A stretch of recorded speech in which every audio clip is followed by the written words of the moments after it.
Welcome back to the channel. My name is Steven. I'm a pharmacist. I own 52 units of real estate and I help coach people to buy their first multifamily deal. Today I want to talk about this popular Buddhist phrase called life is suffering and kind of reflect a little bit on it. So this phrase I heard this on a podcast recently and it kind of strung a chord and wanted to make a video about it. But as I kind of reflected about it, I'm like, it is very true. So it's funny, like when you're in, let's say, poverty, you're struggling financially, you're living paycheck to paycheck, or even worse, you're in debt, you feel like you're suffering, right? Because you feel behind, you're struggling to make ends meet, and you're in survival mode. So you're only thinking about, how can I survive this week? How can I survive for the next 2 weeks till I get my next paycheck? So if you're in that state, you're suffering, right? And then as you start to have some, let's say you're able to be more diligent with your money, maybe pay off your credit card debt, maybe pay off your student loans, maybe you're able to have margin and save some money, right? Build an emergency reserve. At that point, you're kind of suffering because now you're thinking, oh, I wish I did this sooner. Or, oh, I wish I could save more money, right? And that was the phase I was in for a period of time as well. And then take it to the next level. Let's just say now you have more money where you can invest pretty aggressively. So let's just say you're able to save 50% of your take-home income to invest after your emergency reserve, after you paid off your credit card debt. So you progressed up the ladder, in a sense, the financial ladder. And at that point, you're investing in real estate. And then once you own real estate, you're just like, oh, I wish I did this sooner. I wish I bought more. And I wish I could scale even faster. So you're suffering in that sense, right? And then the next level above that is, let's just say you ended up buying like 80 units in 8 months like I did. And once again, you're suffering because you bought so much real estate. It's stressful to renovate the 80 units. It's stressful to juggle multiple things, right? You're renovating a 20 unit, a 26 unit, a mobile home park. You're working full-time W-2. You have family obligations. You're on 24/7. It's stressful. It's suffering. Right? And then now the phase after that is you've achieved financial freedom, right? That's where I'm currently at right now. And your real estate stabilized, you got slapped along the way, you learned a lot, but now I'm just so bored. And that's suffering too, right? And I remember my dad used to always tell me, like, it's better to be bored than to be stressed. And it's kind of funny because I am stressed because I am bored. I am so bored, right? I have so many videos talking about that. So, like, it's when I hit financial freedom, and then in all these phases, there's suffering, right? I just listed a form of suffering in it.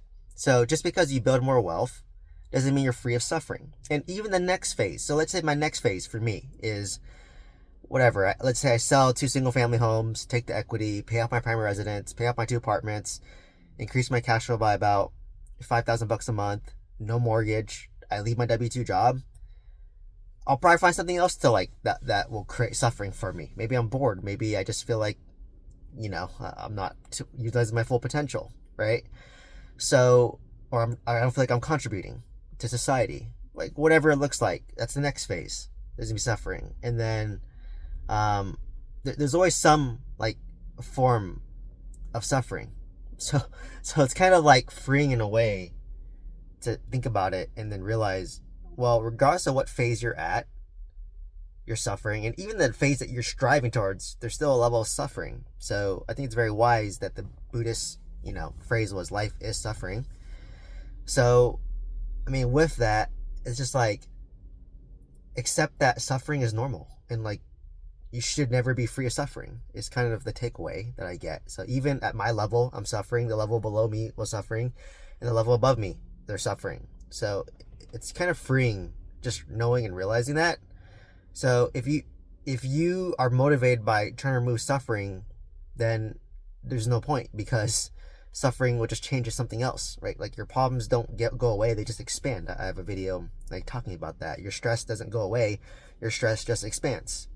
And it just expands to something more minuscule, like big picture, but in the moment, it still feels like it's stressful to you. So, it's quite interesting. So, like, my suffering now is like, I just feel like so bored. I feel like I'm just a zombie.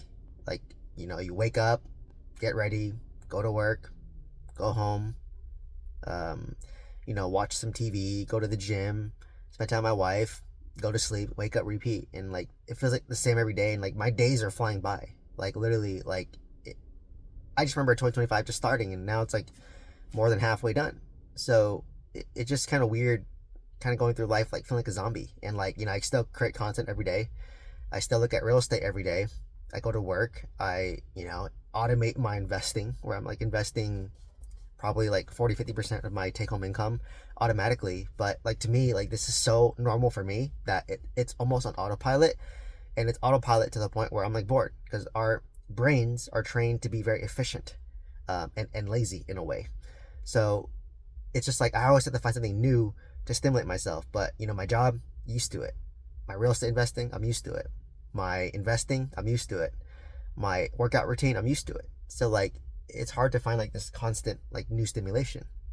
And that's why I've been like doing a lot of different things. I've been going to more concerts. I've been traveling more. I've been going on hikes. Like, I'm going YOLO mode. The typical millennial YOLO mode, where if there's something I want to do, I just do it, right? But even that, despite doing that, I still feel bored, and there's still a level of suffering, right? So, it is quite interesting. Like, for me, I would love to travel more, but I know already if I travel more, I'll probably get sick of traveling. Like, there's only maybe 10 more places I would like to go to, and then at that point I'd probably just start repeating where I'm going.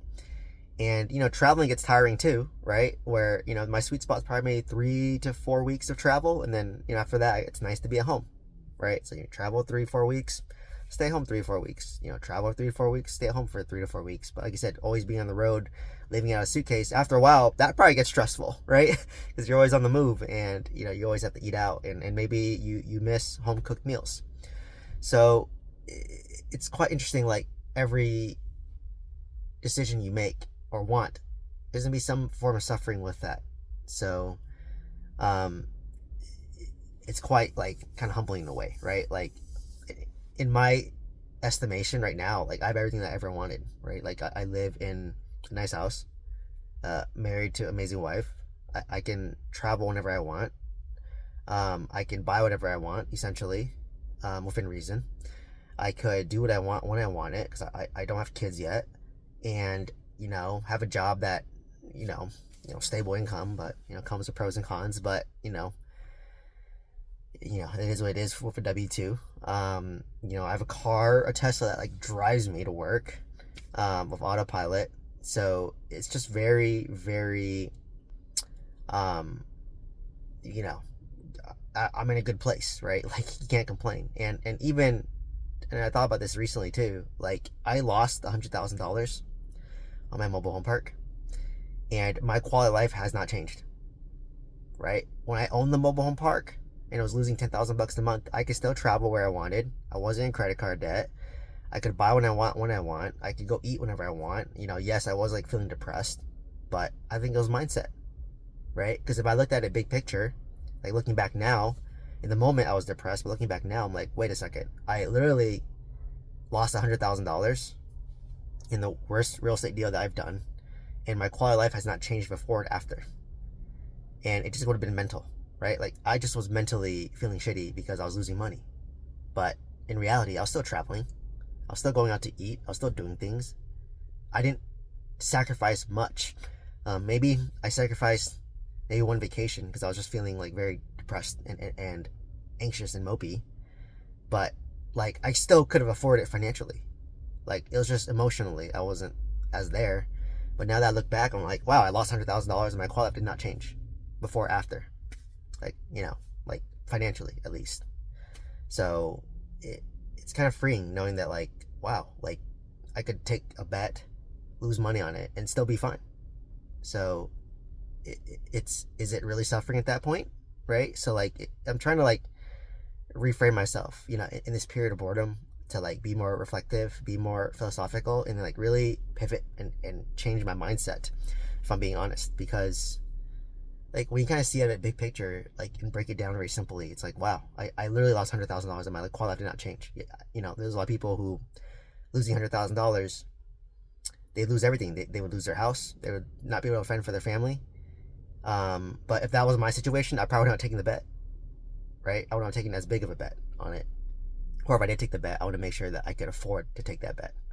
So, anyways, just wanted to make a video about, life is suffering, to hopefully give you some context, to give you some mindset, to give you some value here, to know that, yes, you're suffering today, but once you achieve whatever goal you have set out, you'll probably still be suffering in a way. So in a way that can be freeing or that can be depressing. Depends how you view it. I try to view it as being freeing. So anyways, if you want to get one-on-one coaching for multifamily, click my link tree down below. From there, you can see a link to my courses, my coaching. You can send me an email if you want a discount code. Otherwise, please like, comment, subscribe. Hope to see you in the next one. And actually have a membership program on YouTube. So if you're interested in supporting the channel, please sign up to be a member. I think it's like $2-3 a month. Anyways, hope to see you in the next one. Thank you.